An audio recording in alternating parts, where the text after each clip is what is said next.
Narinig ko yan at may nagpadala sa akin ng video. You know, I am giving him the chance to prove himself to the people. Ito yung storyang hindi mamatay-matay.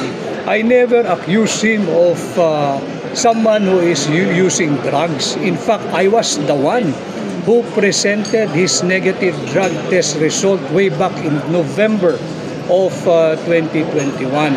At nagpapatuloy ang usapin na yan. So ang sabi ko, para matapos na, yung istoryang hindi mamatay-matay, I was suggesting, I am still suggesting, he should undergo an open, fair, transparent, and credible hair follicle drug test. So that, if it turns out negative, sinabi ko na ito, yung resultang negatibo, sampal niya sa mukha ng lahat na nag-aakusa sa kanya. And I will feel relieved because I was the one who presented initially yung kanyang negative drug test. I presented it first sa PIDEA, and then NBI, and then PNP.